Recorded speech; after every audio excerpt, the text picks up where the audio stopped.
Today I'm gonna talk about merit scholarships, going to give a little background for maybe some people who don't know what they are, give some examples, and then I'm going to show you how you can search for them, what data you can use. It is actually data from the common data set, but we have it in a tool that makes it easier so you don't have to go to every school's website to find the common data set. Let me switch and get my screen going. Move this over.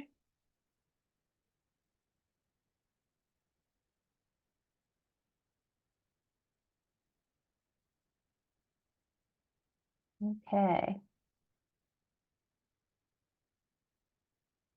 And just let me know in the chat if you guys can see my screen. Just want to make sure I'm sharing the right screen. I'm not sharing my emails. Great. Okay. So, as I mentioned, we're going to talk about merit scholarships and how to use them to build a balanced list. And I usually start this presentation talking about, how families pay for college. And the reason is because most families are looking for merit scholarships as a tactic to lower their college costs, which is a smart tactic. It is the right thing to do. And for the families who, I hate to use this word, but stuck in the middle, there's lots of different words. Some people call them in no man's land because you probably aren't going to be eligible for need-based aid, and you also can't afford to pay the full sticker price of a college. The best way for you to reduce the cost of college is to find colleges that can offer merit scholarships. So just to quickly go through what's on the slide here, there's really three main buckets that people can use when paying for college. Family contribution, hopefully you've been able to save something, depends on your circumstances. Some families are able to save more than others, but you have had 18 years to put something aside. So there's some money hopefully that can come from savings. Maybe also there could be savings from grandparents as well. And then some families have to try and cash flow it, or at least a piece of the paying for college. So they'll figure out how they can reduce their expenses. Obviously, just by your student going off to college, that reduces expenses, but there might be other ways that you're willing to cut back to put that money towards the college bill. So that's really your family contribution. And then you move over to a bucket of free money. And that's definitely what we're talking about today. Free money comes in the form of financial aid, which is need-based aid that the college determines that you are eligible for, and they're willing to offer it. Some of it, and then the other form of free money from colleges is merit scholarships, which is definitely the topic. There are private scholarships and government grants if your income makes you eligible for that. My comment about private scholarships is that they are not bad. It's just a little bit of where you have the energy to put the to make an effort. So personally, I've seen and I feel that private scholarships just are a lot more effort and a smaller return. So the largest scholarship a student will receive is going to be from the college itself. If you are strategic about the colleges that your student applies to, then the money in the form of usually merit scholarships is going to be larger than any private scholarship your student's going to be able to receive.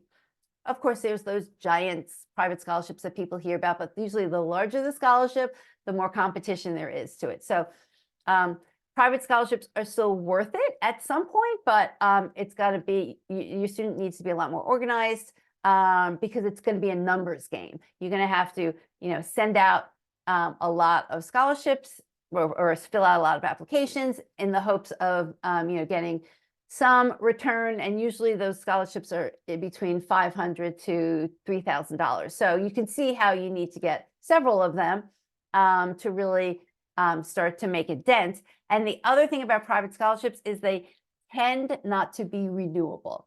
So whatever effort you put in for the first year, your student's going to have to put in multiple successive years to continue to receive the money. So anyhow, just that's my 2 cents on it, but that's the reason why we focus much more on merit scholarships.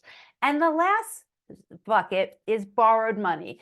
Your student's going to be eligible for government loans. I really highly recommend that you understand what the loan process or the loan system works like now, because I see too many families who just make this assumption. I don't, maybe, they thought it was like this when they were going to college, that a student on their own can borrow whatever they need to go to college.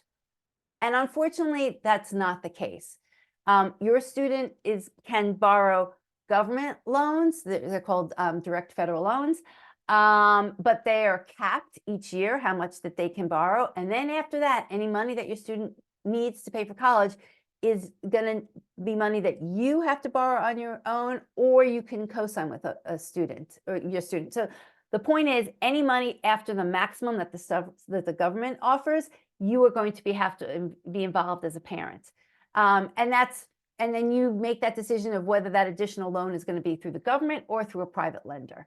And the max your student's going to be able to borrow on their own isn't going to be that much. So the first year it's $5,500, the second year it's $6,500, and the third and fourth year it's $7,500. So you can factor that in, but as you can see, if you have a gap that's larger than those maximum federal student loan amounts, you as a parent need to get involved.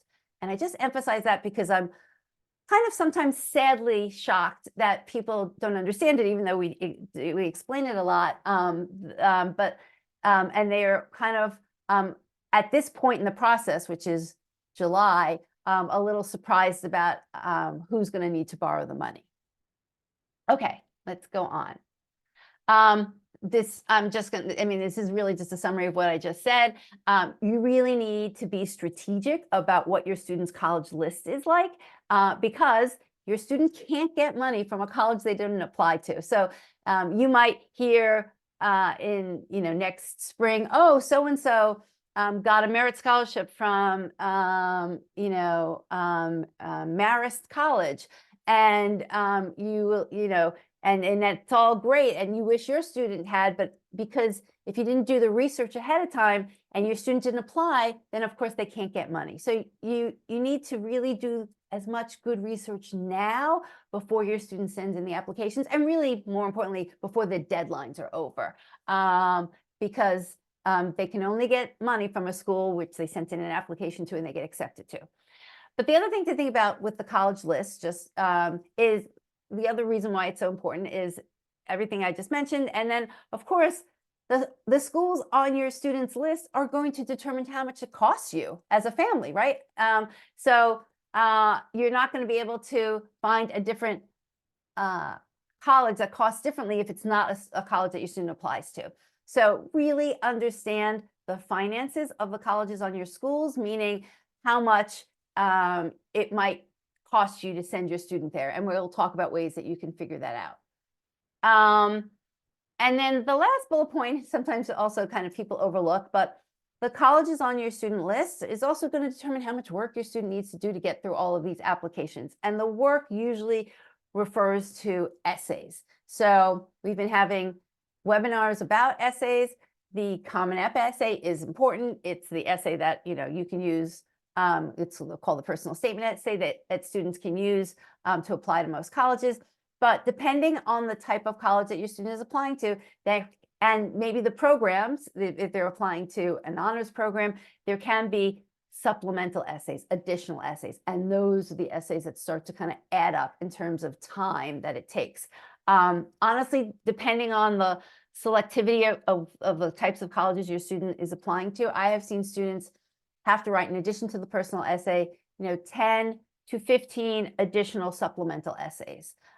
So just keep that in mind. And the Common App is opening up August 1st.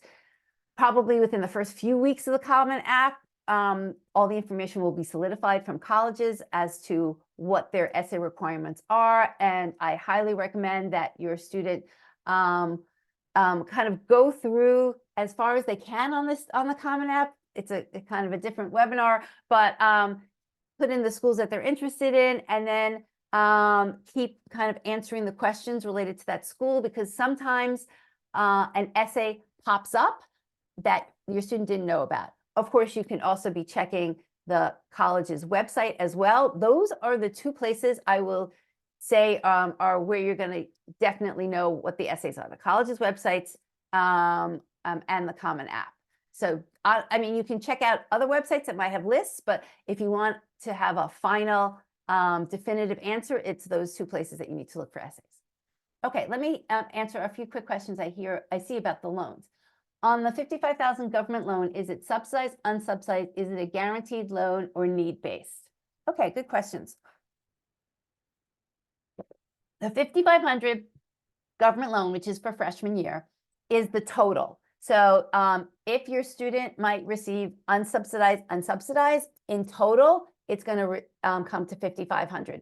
If your student is not offered any subsidized loan, then they can take out the full unsubsidized amount at $5,500. So whatever combination, $5,500 is the limit. It's a good, when you say guaranteed loan, in theory, it is. The only thing that you and your student need to do is fill out the FAFSA. So that's a question we get a lot, like, do I need to fill out the FAFSA? Do I need to fill it out every year?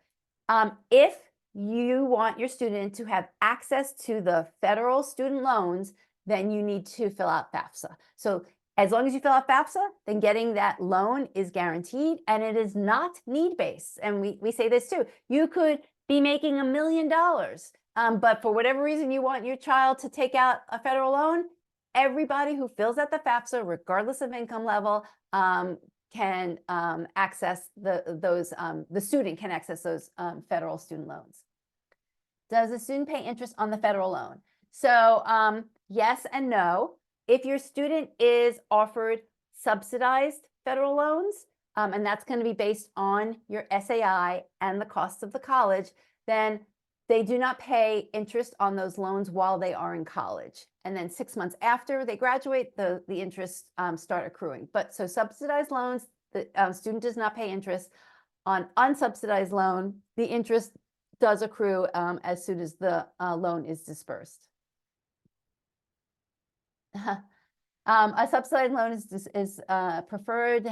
Do I get that option? I agree. Of course, a subsidized loan is dispersed. You don't get the option because the college is going to determine if you get a subsidized loan, and the way they determine it is they look at your need for that college. So, and we're going to go through that a little bit, but your financial need can vary depending on the college, because your financial need is going to be determined by your SAI and the cost of a college, and the cost is obviously going to vary by school. Okay, great questions. I'm glad you're interested about loans. You should be. It's a piece of the puzzle. You don't need to know all the details now, but you need to know in general what loans your student can get access to, because that might be a piece of how you want to factor in what you can and can't afford. SAI stands for Student Aid Index, and you can get an estimate of that by, I would just Google right now. The federal government has an estimator or a calculator. I would Google federal SAI estimator, and you'll get the link to the government site.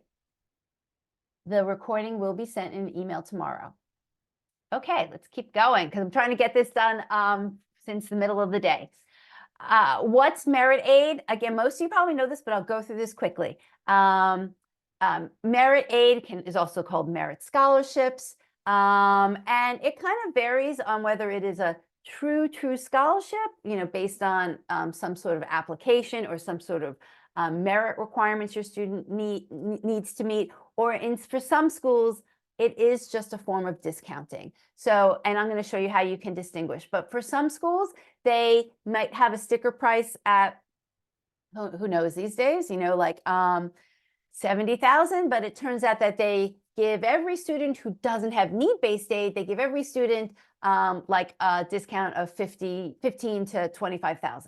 So they're kind of giving this discount to certain segments of students across the board, and they may or may not have to meet some sort of academic requirement. And other schools, it is a true academic requirement. And again, we'll look through that. And in some of those schools, besides the academic requirement, you actually have to send in an additional application where that's where another essay might get involved.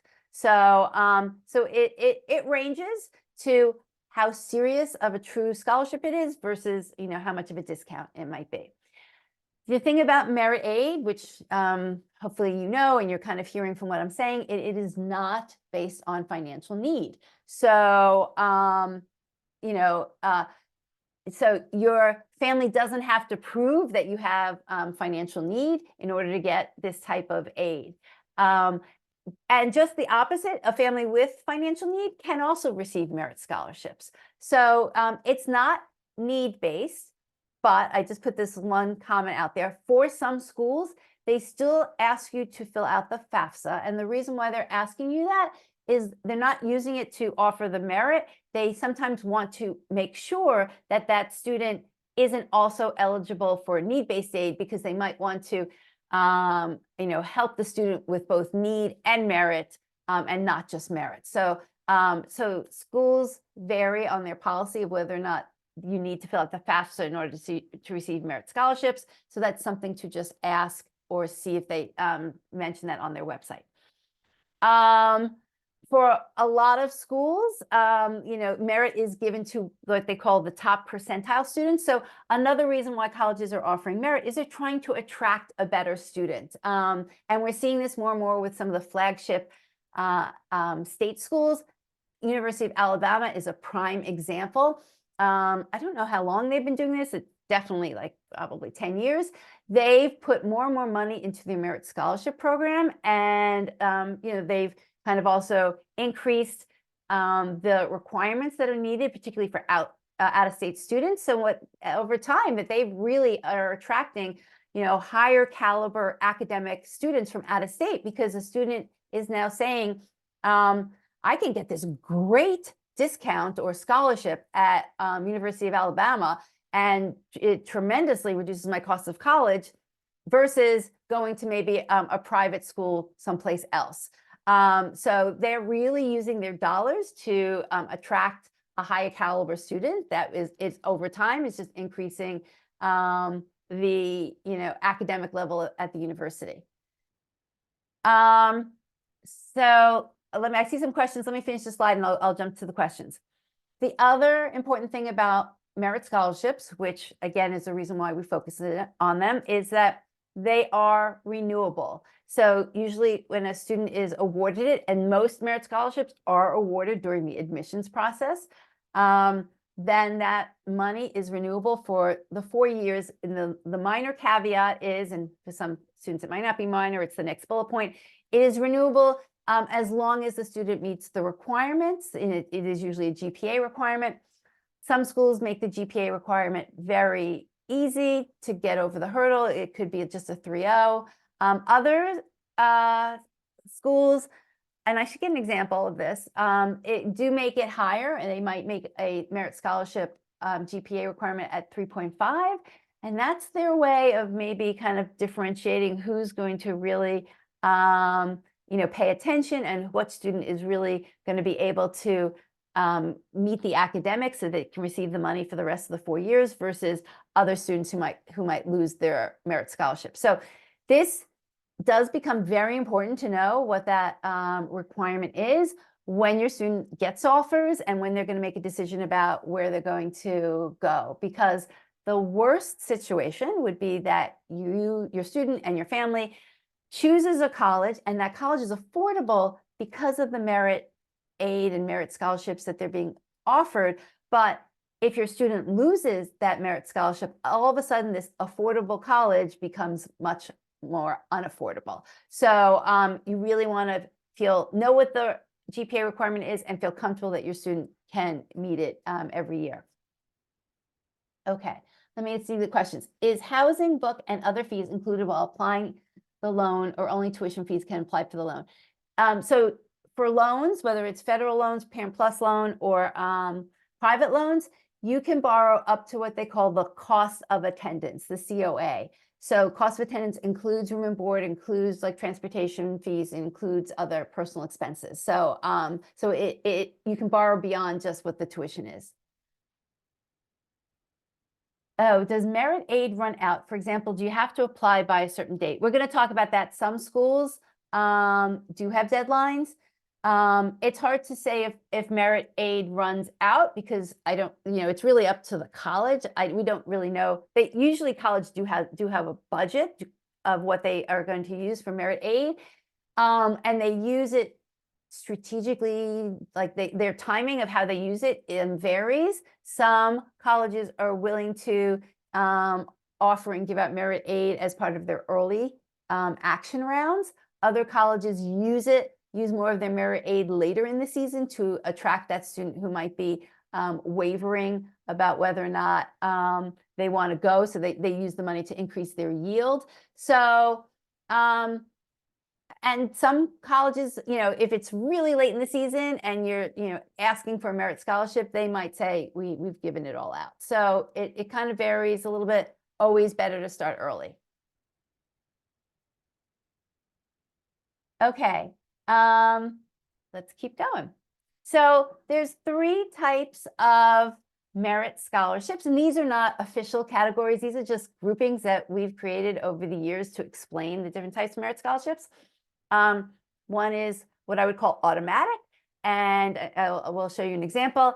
For these merit scholarships, your student just needs to apply. The college is looking at every application that comes through, and they have criteria based on, if you meet a certain GPA, if you meet potentially a certain test score, although that is weaker these days because of test optional, that you're automatically going to receive merit scholarship.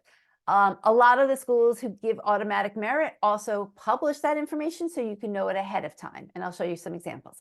Competitive is kind of what the name implies.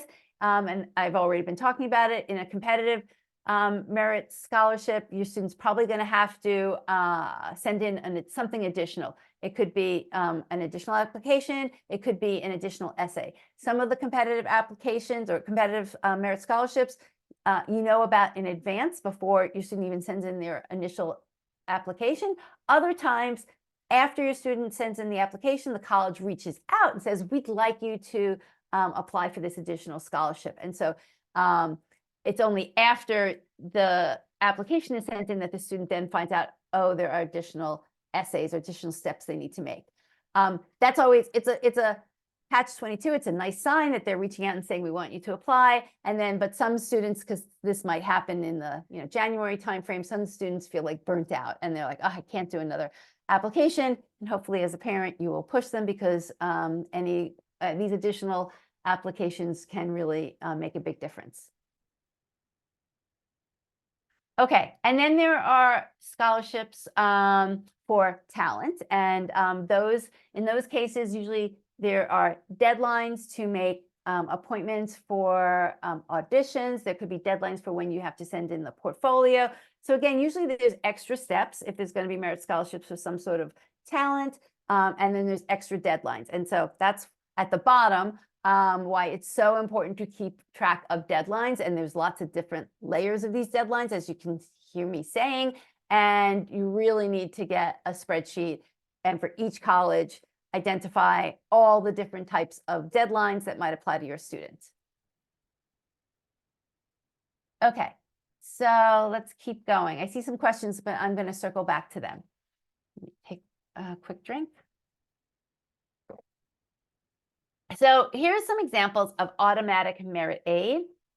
It happens to be from Miami University of Ohio. I've been keeping track just as an example for the past 4 years. And I just think it's kind of interesting to look at like how things change, for these colleges. And that's something, things do change. Not usually dramatically from year to year. There probably are tweaks, but there could be, but you do start to see changes, over a 4 or 5 year period. So in the bottom right, you can see Miami University. This is 2020. This is right before the pandemic hit. You can see that their chart included a requirement to have a certain SAT score or ACT score and a certain GPA. And if you had that combination, you can see the different buckets of money that they were offering to both a resident and non-resident. And then if you move over to the left, this is 2021. We're in the middle of the pandemic. Colleges have gone test optional, and they took away the requirement, obviously, for ACT, SATs, but they also increased their GPAs for these different categories. So a 3.5 now went to 3.95 to get the highest amount of merit scholarships. Now let's jump to fall of 2024.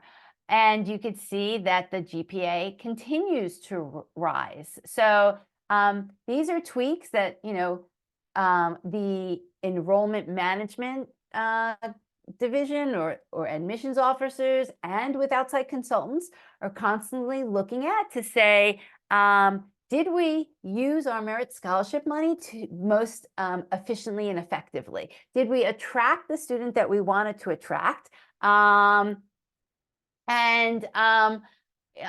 Should we be making changes from next year, both in the criteria that we're asking students to meet in order to get the dollar amounts and also in the dollar amounts that we're willing to offer?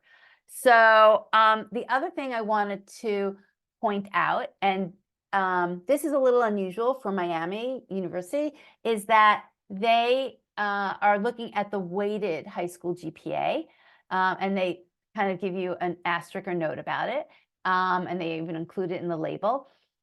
I would say most colleges are looking at the unweighted GPA, but it's important to know. So if they don't clarify what GPA they are using, this is a great question for your student to reach out to the regional admissions officer and ask. Say, I'm really interested in your school, really interested in merit scholarships. I want to make sure that what's on your website is unweighted GPA or it's a weighted GPA, so I know where I fall.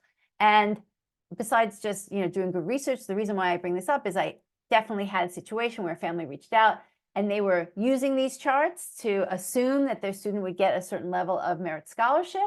They thought that their student, according to their GPA, fit the top of the chart. But it turns out that they were using a weighted GPA and the school was using an unweighted GPA. So the student got the second tier down, and that just impacted, the parents' expectations or analysis of what they thought, they thought that school was going to be more affordable. So just understand the numbers that you're looking at. If you have any questions, definitely reach out to the school. To me, they are the ultimate source in these types of questions. Okay, let's see what questions there are. Oh, okay, interesting question. How much does the college essay play a role in earning merit, or is it like these charts more automatically or numerically related to GPA and test scores? So that's a very good question. Honestly, for these types of schools that might have automatic merit, they are probably relying less on the essay to determine whether or not your student gets merit. If it's a Common App essay. On some other schools where it's a competitive application to get merit, then yes, that essay is going to make a big difference. But on the automatic one, the essay is, just probably part of just the review that the college is doing, and they're not actually looking at the essay and tying it to merit. It's more that they're tying your students' academic stats to getting merit.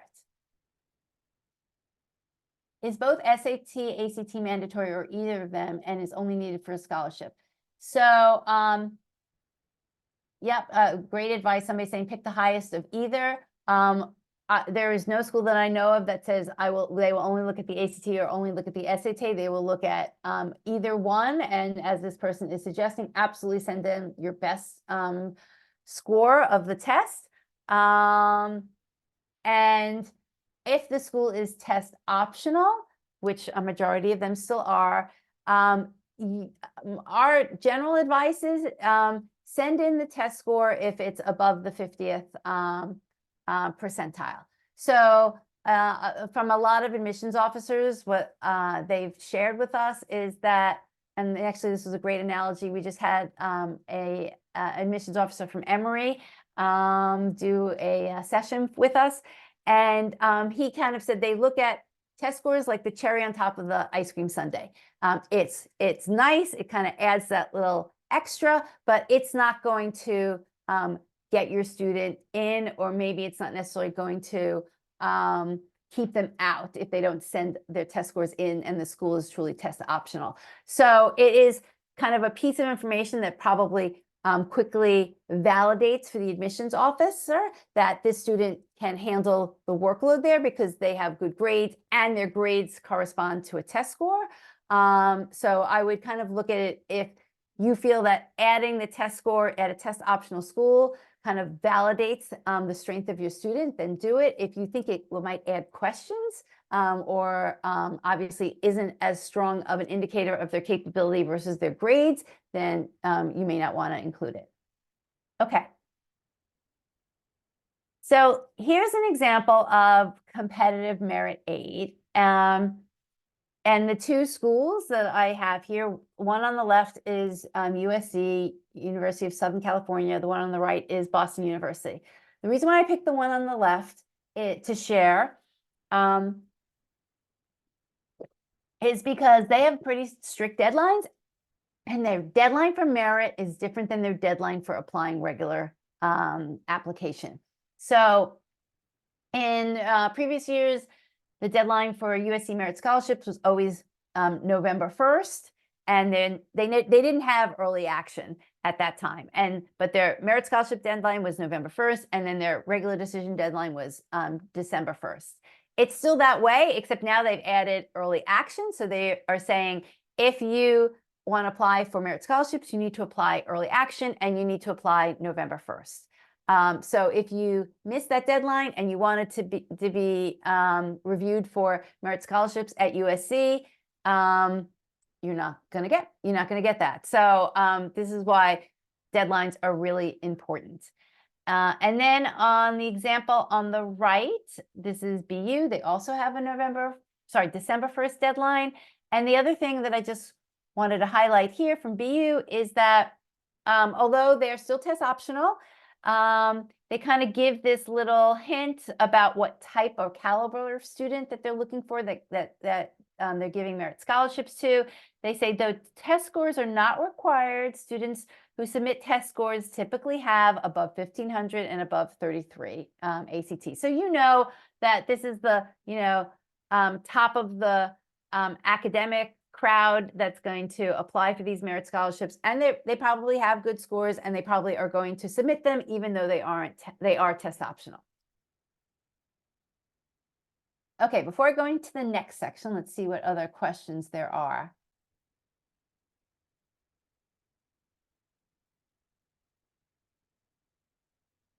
Okay, so somebody asked, do you have college suggestions for colleges with a 36 ACT and unweighted 4.0? I'm going to show you how you can do that research, and you'll be able to find those colleges yourself. Yes, Miami looks like they're giving out less merit over the years. Yes, they definitely started to.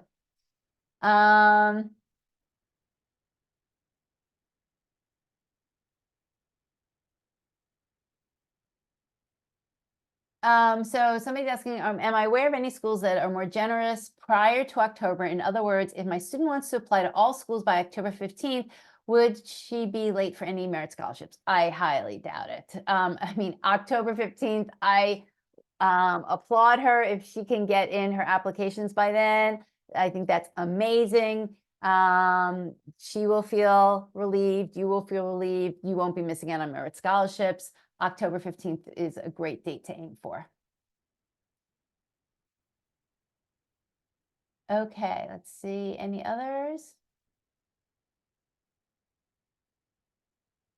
Okay, thank you. Oh, somebody else was giving me another example, which I will include next time, saying that University of Arizona used the unweighted GPA for the first 3 semesters in giving out their merit scholarships, and they only used it for the core subjects, which makes sense. That's usually the way the colleges are looking at the GPA.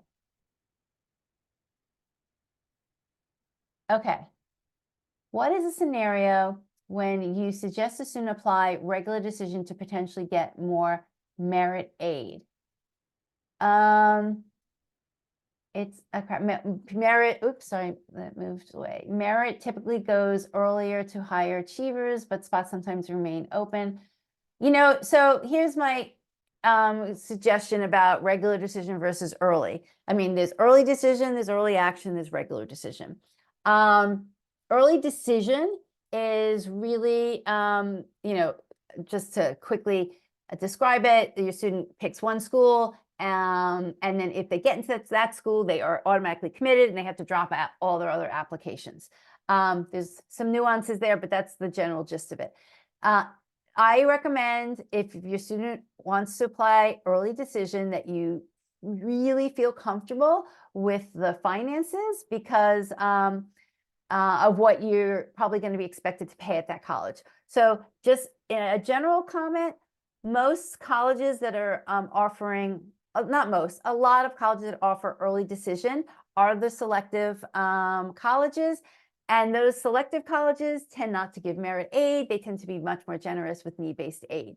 So if your student is applying early decision to that type of a college, and you're not going to get need-based aid, the likelihood is if they're going to be accepted early decision is you're going to have to pay the full sticker price. So you should be really comfortable with that. You should also always do the net price calculator on any school your student is interested in, and particularly in a school that they're going to apply early decision. Maybe you do get a little bit of need-based aid, but be very comfortable with whatever the number is. It's a net price calculator, and honestly, and maybe within a margin of an extra $5,000 to $8,000, because those early decision, those net price calculators are not a guarantee.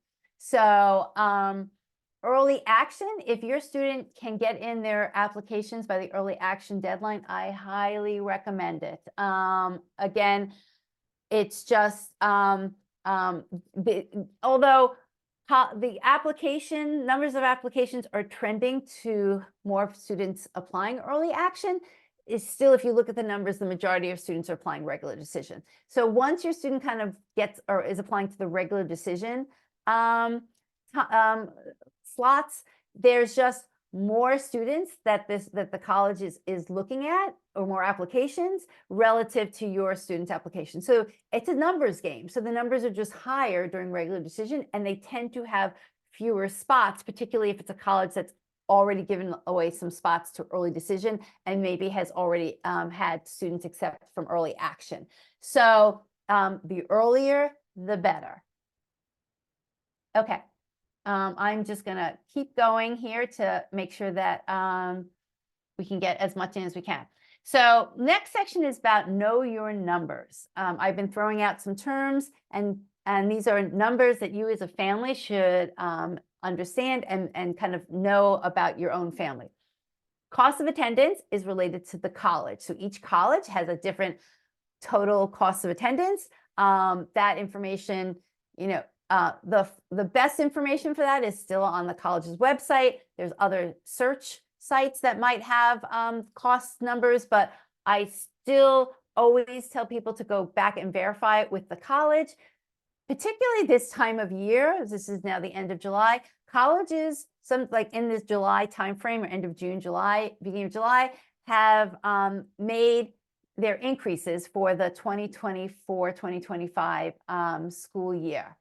And so that websites are just, college websites are just being updated with that information. So if colleges websites are being updated with that information, is going to be a little lag for when the search sites are going to be updated. And I know that because we have a search site, and honestly, in the middle of August, we go through and we check all of the colleges' websites to see what the latest cost of attendance and tuition numbers are, and then update ours. So you're in a little bit of an in-between time frame, but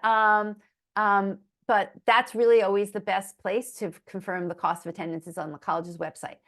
The next number is the student aid index. Somebody kind of already asked about it. This is the number that gets generated once you fill out your FAFSA, but you can do an estimate of what that number is going to be. And this is the number as the next line on the slide shows is what colleges use to determine what they call your family need. And your family need is going to then play a part into how much need-based aid you might get. So let me go through these quick examples, and then we'll move on to another set of numbers. So in the first example, this family has an SAI of 30,000. They are looking at two different colleges. One college has a cost of attendance of 50,000. Another college has a cost of attendance of 80,000. So at the first school, their need is 20,000. At the second school, their need is 50,000. So you can see how the need varies. And this also goes back to the question at the beginning about subsidized loans. So at different schools, because you will have different needs, at one school, you might be offered a subsidized loan. At another school, you might not. And it's because their cost of attendance varies. So for this type of a family, it's important to look for colleges that meet a high percentage of a family's financial need. So that's a number called percentage need met. And we actually have that in our tool. I can show you about it. So if a school where you have a $50,000 need, a financial need, also meets 100% of it, then what they're saying is, we're going to give you enough aid to cover the $50,000 because we meet 100% of need. So that's very quick and dirty of how that works.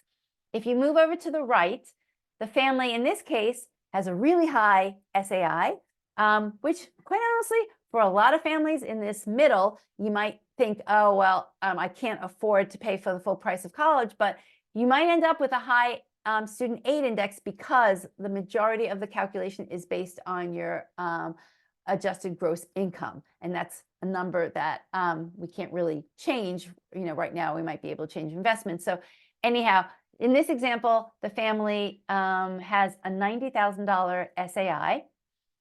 In the first example, they're looking at a school with a $40,000 cost of attendance. So by definition, their SAI is above the $40,000 cost of attendance. They have no need, right? So they're not going to be considered at all for need-based aid.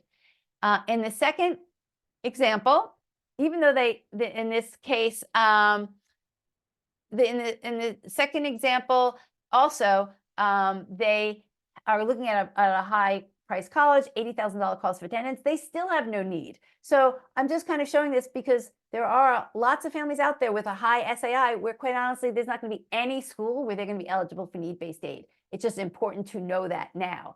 And if you're one of those families, the only way you're going to reduce the cost of college is by winning the lottery. Your student might get private scholarships, and by finding a college where the college is going to offer your student merit scholarships. Okay, let's move on. Okay, there's one more number that I want families to think about and know, and that is your family budget. So we talked about SAI, right, which is what the government is going to calculate and say, and it's going to tell colleges to use in determining whether or not you'd be eligible for need-based aid. But you need to also know your family budget, and only you can determine that. And the reason why I say that, and I'll give an example, is it doesn't matter. I mean, it does on some level, but there are colleges at lots of different price points, and you have to determine what your value system is on some level, and how much you're willing. There are a lot of families who have the money, but they don't feel like they want to pay the full price for lots of different reasons. And then there are obviously families with high SAIs who really just don't have enough savings, and they can't pay even though the government thinks that they have savings. So let me give you, I'll go through the example and then I'll give you a real life example. So in this case, let's say this family, I took the family with the 90,000 SAI. So that's what their FAFSA says. So that's the number that the colleges are going to use. But that doesn't matter. They have decided, because now they might have, 3 kids that they have to put through college. They might have decided, that they want to help their student in graduate school, and this student wants to go on to medical school. So they have decided that their budget is $45,000. Okay, so they have to keep that in mind. Depending on what your budget number is, you may or may not be able to meet it, but you should at least know it as you're going through this process. So in this example, in the school where the cost of attendance was $40,000, well, obviously $40,000 is below the $45,000 budget, and so let's give congratulations. That family, found a school that is underneath their budget, and if their student got in, they could financially afford it, and everybody should be somewhat happy. In the last example, where the school was $80,000, right? And they have a budget of $45,000. We already know that school's not going to give them need-based aid, and so there's it's not. Yeah, I think my numbers are off a little bit, but it's really, so they have to find the additional money to make up the difference between their budget, which is $45,000, and the $80,000, which is the cost of attendance. And now in this case, if they do their research and they find a college that can offer the student merit scholarship money, then they can potentially reduce the cost of the college to get it closer to their budget. In this case, let's assume the college offered their student $25,000. It still doesn't get them completely close to their budget, but then you can factor in the loans that your student might take out from the government. And then there still might be a little bit gap after that, but you can see how knowing what your budget is, knowing what the merit scholarship numbers are that you might be able to get from the college, knowing how much loans you can get from the federal government, and then deciding how much loans you're willing to take out. That's how you can figure out whether or not financially this is the right school that your student should be applying to. Okay. I'm gonna just skip this for a second. And so actually, we only have 10 minutes left. I'm going to go through these tips and then go through our tool, which is called Insights, to show you how that works and how it's concrete and easy to find the merit scholarships that I've been explaining and describing to you. Okay, so quick tips. Know your SAI, know your family budget. Know, are you a family that is only looking for merit scholarships, or are you a family that actually might have need-based aid at some schools? And then know what that school offers. So even though I hear this all the time, a family saying, oh, I'm looking for merit scholarships, and then they apply to schools that don't offer merit scholarships because they didn't take the next step in the research to find out they might be the family's looking for merit scholarships, but the college isn't offering merit scholarships. So it's like, yeah, you're barking up the wrong tree. And then the same thing for need-based aid. Understand which schools are more generous with need-based aid, or which schools give a higher percentage of need met. And if you're looking for need-based aid, make sure that there's some of those schools on your list. You might have heard this a lot, particularly if you're chasing merit. I really try to get families to take away any predetermined ideas that they might have about where their student should go to college, just for an exercise. And the reason is that the wider your net is, the more open you are to possibilities of different schools that you may not have necessarily heard of, then the greater your chances are of finding a school with that can offer your student merit scholarships and can potentially meet your budget.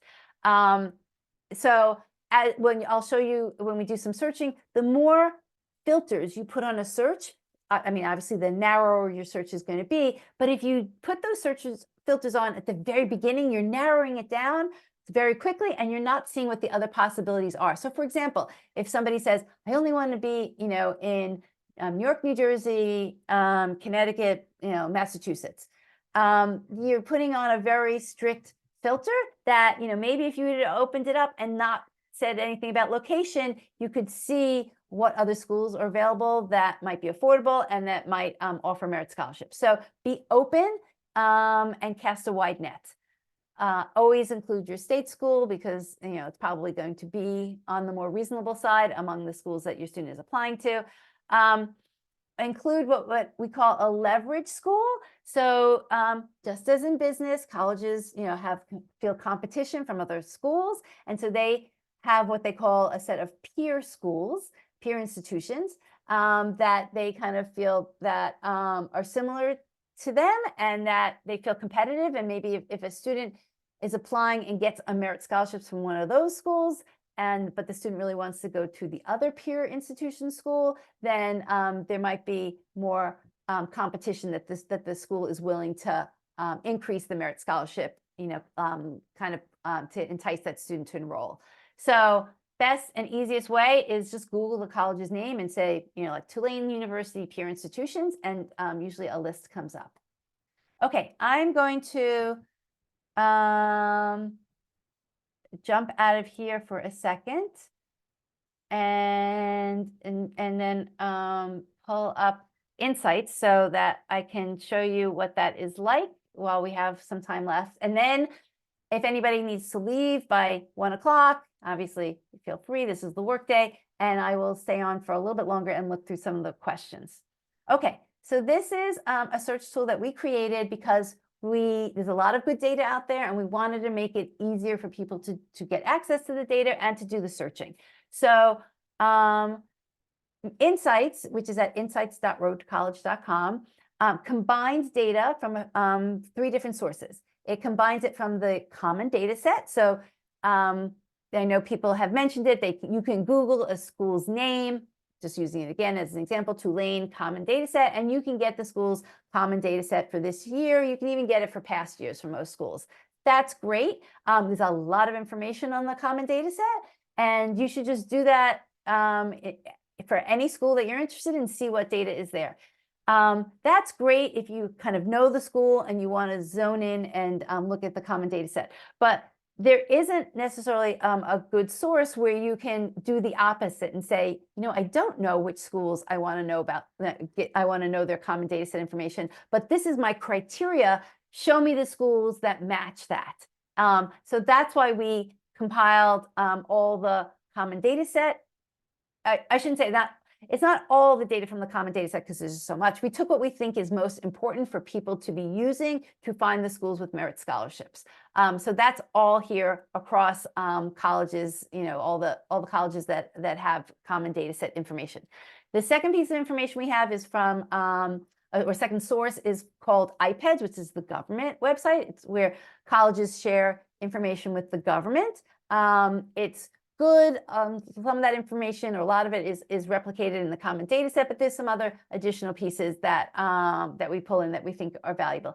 And the last source is what we call crowdsourced offers, and that's just actually unique to us. So for the past 6 years, we have been compiling families' offers that they actually get from colleges. And you can go into a college and anonymously see different offers from different types of students. So again, I'll show you, but you can see the profile of the student in terms of the state that they're from, the GPA, whether if they submitted SAT or ACT scores, what those scores were, and whether they got merit scholarship or need-based aid. So that's unique to us, and a lot of people find that valuable. Okay, so I'm just going to jump in. If you can create a free account. It gives you some capabilities, not all the capabilities, and I'm just jumping straight in because I already have an account. If you create a free account, you have to answer a few quick questions to set up a profile, but you ultimately will get to this screen. Let me just quickly show you on the top the navigation. My lists are going to be lists that you create. Insights are, we use what information you fill out in the profile to generate some automatic lists and recommendations. These are, somebody was asking earlier about essay support. Here's a link to any other, we call them a la carte services. If you want other help with different parts of the process, we have that. Power search is what I'm going to go into. And then the last thing is I wanted to share, could be for rising seniors, but this is particularly helpful for rising juniors. We've partnered with a company called ScoreSmart, and they created a practice version of the digital SAT. There are definitely other practice versions out there, particularly from the College Board itself. The reason why we partnered with ScoreSmart and the reason why I really think that their product is good is they give you, on the free version of the practice test, they give you a really in-depth analysis of your students' results that can then be used as a test prep plan to figure out how to make improvements. So their accompanying analysis is great. You get a free test, and then if you want additional tests, which you might, because you might want to save the College Board tests for a different type of practicing, but anyhow, you can purchase very reasonable additional tests. Okay, I'm going to jump into Power Search. So our search is very focused on merit scholarships and finances because it's important that we think it's important that your student can gets into a place that you can afford.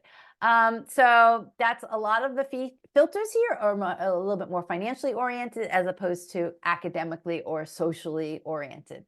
So you can search here if you have a particular college that your student is interested in. You can pull that up and and make a list of whatever specific colleges that you're interested in. These are you can select by major, which of course if a student has a particular major that they're interested in. Then you can filter by region. Again, I'm going to encourage you to do like a cast a wide net search first before you filter by region, but you can filter by regions here are from the this categorization is the governments, and then you can pick individual states that you might be interested in. Okay, and then down the left is more of like the interesting filters. You can filter by cost of attendance, and you can look at out-of-state schools, private schools, in-state.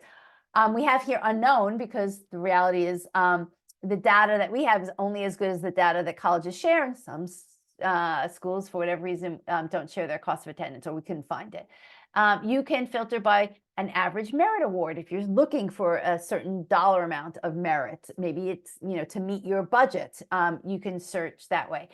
And the two ways that you can also search is school reported, and this is the data that is coming from the common data set, and then crowdsourced from families. So that's the data that we have from collecting all of the families' offers. And so you can also search that way to show me, schools that actually gave families offers in these ranges. Okay, and then you can also search by the net cost. So for those colleges that offer need-based aid or merit scholarships, we've calculated what the average net cost would be. And so again, if you say I have a budget of $45,000, well, you might want to look at, show me schools that give some sort of aid and show me where that aid will find me a school with a net cost of $45,000 because that's my budget. So I encourage you to search in all these different ways. For the family who knows that they're going to have need-based aid, it's really important to search for the schools that give a higher percentage or going to meet a higher percentage of your needs. So I would want to search for schools that are going to meet 80 to 100% of my need, because I know that if I have need, it's going to be covered by the college. You can search by different application deadlines. And here is where you can put in your students' scores. We allow you to filter by average. So average might just be helpful if you want to have a good sense of where your student has a high likelihood of getting accepted. But if your student and you want them to get merit scholarships, you want to filter by where your students' SAT or ACT scores are going to put them in the 75th percentile or above. So that means that's the top 25th percentile of students academically that are being accepted to that school. And if your student is in that category of the top 25 percentile and the school gives merit, then there's a very good likelihood that your student will receive merit money from that school. And that's how you can start to estimate what schools are likely to receive or likely to offer my student merit scholarships and what the dollar value of the merit scholarship will be, and therefore what will be my net cost. I would do all that estimation and then in addition, run the net price calculator and see how those numbers all work out. Okay, so somebody's asking what's the difference between the free version of Insights and the paid? So the free version, we limit the number of searches you can do. I don't think you can see all the results from every search. And then the last important thing on the free versus paid is in the free version, you can't see the crowdsourced offers. You can only see that in the paid version. Okay, so let me do a search here. I'm going to do a search for a student that has between like 1,200 and a 1,300 SAT, and I'm gonna show me the schools where they are in the top 75th percentile. That's the only search or filter I'm doing right now. And then another thing I can also do is I can sort the results, and I can sort them by all these different ways. So I just did a search where the 1,200 to 1,300, I wanted to see where it's in the top 75th percentile. And now I'm going to sort the results by average merit aid. So I have a quick sense if my student is in that category of test score, what schools might be generous with aid for them. And I didn't put any major. Now I can put a major in if my student has a particular interest. I didn't put any, filtering of location. I can do location now, but at least I have I'm open-minded and I can see all the schools that come up in that category. And then in terms of creating lists, you can, if you click this plus sign at the top, you can add all of these colleges to a list that you can name. You can create a new list, or you can go one by one and add colleges to individual lists that you might make, or you can create new lists as you go through. So sorry I'm going through this quickly. I just want to show you a few more things. Then you create lists. After you can create lists, you go to My Lists. And I'm just going to pull up a list. It's actually a list I made last night for somebody on the Facebook group. So this was somebody asked, I wanted to, their student has between 1,300 and 1,400 SAT. They wanted to see colleges that offer merit, and they were a little picky, and so I did it anyhow. They wanted to see schools that had undergrads of 4,000 to 10,000 total. So let's look at that. And the reason why I wanted to show this list or show this format is this is more in a grid format, kind of like a spreadsheet. So you can, if you have the paid version, you can create as many lists as you want. But so in this table format, you can, really compare colleges. You can change the sorting by column, ascending and descending, how these colleges look. You can, even from this view, create another subset of colleges to make a smaller list. You can actually add notes if you wanted to say, oh, like we visited Chapman. Let me type in the notes about it. Or if you're on a tour, you can pull this up and type in your notes. You can put a note in, where is that? Oh, add a note to the list. Maybe, to give more detail about why you created this list, or maybe you want to leave a note for your student to look at it, and what particular schools that they should pay attention to.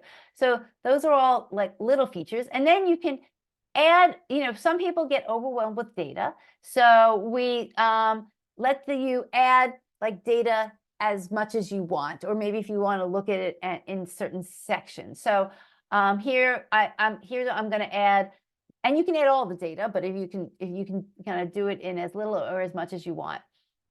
This is the data for aid and merit scholarships. So what's here is for the family. First of all, it tells you, is this a school where you're going to need to fill out the CSS profile?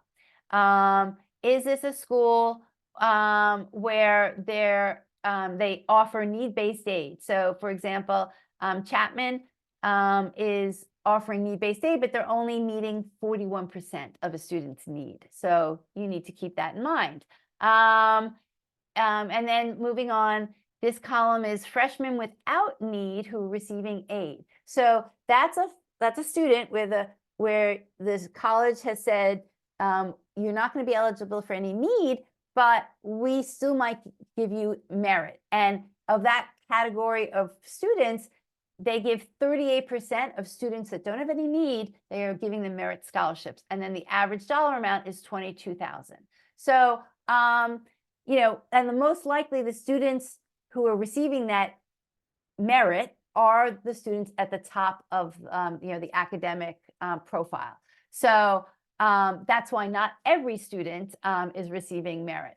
Let's see if on this, oh yeah, you can see University of Denver. Here's a different story. University of Denver, 94% of students who don't have financial need are still getting merit, and their average merit amount is 20,000. Just keep in mind, average, some students might get a little bit more. There are definitely some students who are going to get higher. Let me just, so crowdsourced offers. Let's look at American.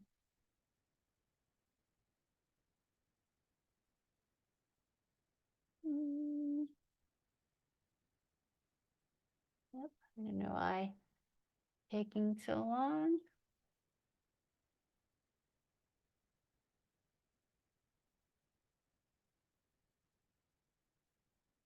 Okay, let me go back a different way. Sorry about that. I think it's my computer. I have too many tabs open.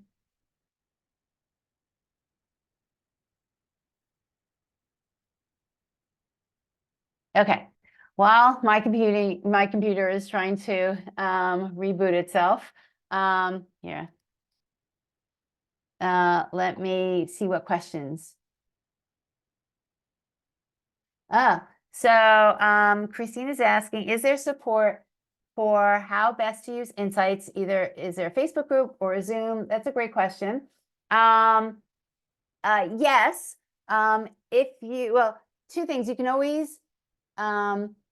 always email support@roadtocollege.com with questions. And then if you want a little bit more support, we have 3 different levels. The essential level is the tool itself.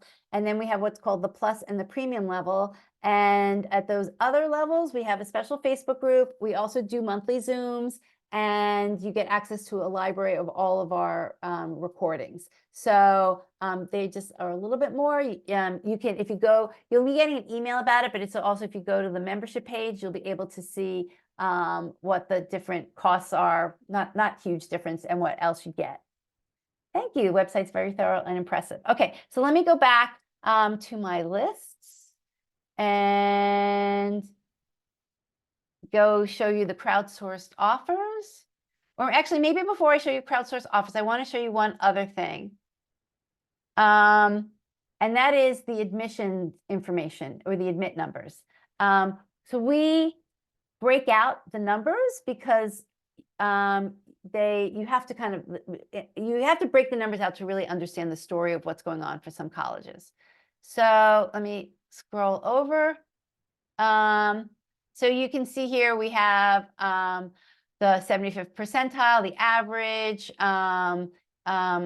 for both SAT and ACT. And then we have the overall admit rate, right? But let's see one that's interesting. Well, here, so American, their overall admit rate is 41%, but their early decision rate is 86%. So that means that they're accepting a higher percentage of students early decision. And they are filling their class up. 43% of their class is going to be admitted early decision. So that goes back to my comment earlier about if your student's going to apply for regular decision, there sometimes could be fewer spots available. So American is a great example, and there are a lot of others, unfortunately, like this, where 43% of their class is already going to be committed by the time that student applies to regular decision. So that regular decision student is competing against a larger number of applications, plus there's fewer seats. So that's why the regular decision rate in this case tends to be lower. So this is where it's important to look at the underlying numbers, not just the total overall admit rate, because that's a blended number of what's going on. And again, you can sort these columns any way you want. Okay, so if we go to American's website, you can see the crowdsourced offers. And this is from, actually here, this year, 2024, 2025. And these offers are in order of SAI ranges. So lower the SAI, the more likely the family is going to be eligible for need-based aid. the higher the SAI, the more likely the family is going to be receiving merit scholarships. So you can kind of scroll through here and you can see an SAI above 60,000, usually they're not going to be eligible for aid. And you can get a sense of what American was offering these students. And it's a range, like 12,000, 12,000, 8,000, 22,000, 15,000. And then you can, this is, I'm going to admit this isn't like absolute like scientific data, because we don't usually have enough for each college to make a statistical recommendation, but you can start to see trends. You can definitely see, did they give students merit scholarship whether or not they offered or submitted their test scores. You can start to see, oh no, this, like what's submitted here is only students with test scores. Doesn't mean they didn't give any merit scholarships to a student who didn't, but it's just kind of unusual if everybody had a test score. You can kind of see, oh, they gave students, Americans in Washington, they gave students from the West Coast a little bit more because they wanted to attract a West Coast student. So you can start to see little trends. And so that's why it's valuable and interesting. Okay, so I do have to jump off in a few minutes. Let me skip through some questions that I haven't answered.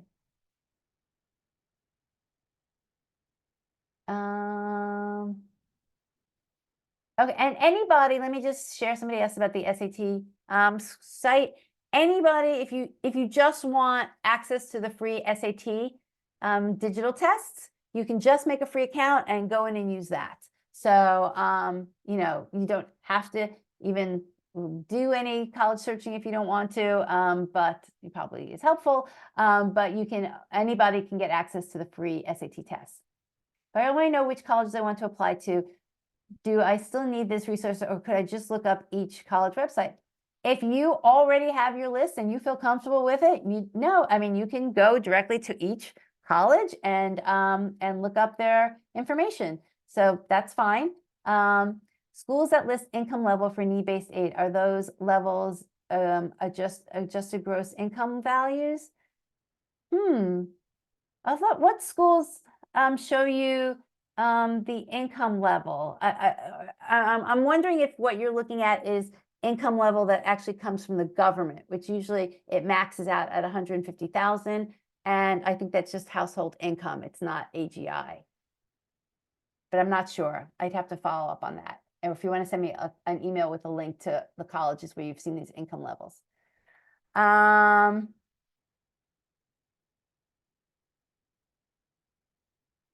okay. So somebody's asking, do we have a parameter for D1 schools? We don't right now. So sorry about that. It's actually, I shouldn't say that. We identify D1 schools in the college profile. We just don't have a way that you can filter by it. Is the crowdsourced information from the rising class of 2028 or the previous year? As you can see, it is from this current year. It's the students who are going to graduate in 2028, and we go all the way back to students who have already graduated. That was the first year that we started collecting data.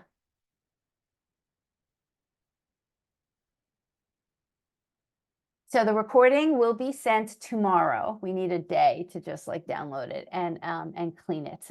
So you'll get an email tomorrow with the recording.